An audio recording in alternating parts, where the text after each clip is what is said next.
the 2020s, electric cars have been moving into the cultural mainstream for a long time at this point. Car companies are doing everything they can to turn their internal combustion cars into interesting, collectible, exciting cars while they still can. Porsche is a front runner in that category, doing everything they can to make the internal combustion as interesting as possible before it goes away. And no more is that clear than this, the GT4 RS. I wanted to show you guys a couple of the interesting details and what makes this car deserving of that RS nameplate. So there are a number of things up front that make this a true RS car. Of course, you can see in the hood these NACA ducts to direct air straight into the cooling system. Of course, on the top of each wheel well, you have these vents to relieve pressure from the wheel wells. And my favorite detail up front is the Porsche crest being replaced by a sticker. Of course, to Porsche, every gram counts, so this sticker is going to weigh a little bit less and of course be a little bit more aerodynamic.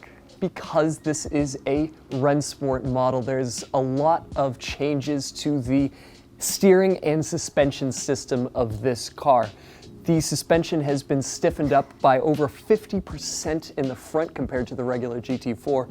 We have a stickier Cup 2R tire, center lock wheels, and a little detail for the observant is this cut right here harks back to the GT1 of the late 90s, and this will help smooth the air over the side of the car. This big side air intake is trademarked to the 718. Every single car has this, but the RS gives you this additional air intake on the side, a little bit more on that in the future.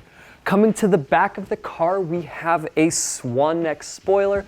The reason Porsche will mount this from the top is because the aero is actually more important to have smooth air under the wing rather than over. So by doing this design, Porsche gets a couple extra pounds of downforce in the car. By far the most exciting piece of this car is the engine. It is the exact same engine used in the 992 GT3. Flat six that revs to 9,000 RPM, has 500 horsepower. This is basically a musical instrument that you can drive. Porsche designed this specifically to have the airbox shared with the interior compartment and these intakes here on the side, letting air in directly behind your head to make this as emotional as possible. The transmission in this K is a 7-speed PDK. It is specific to the GT4 RS with shorter gear ratios than the standard GT4, and Porsche designed it specifically to be as fun as humanly possible. So that is a quick tour of this GT4 RS. Of course, there is so much more to go over with this car once you get it out on the street, but that'll do it for me today, showing you some of the fun details of this car. Hope you enjoyed. Take care.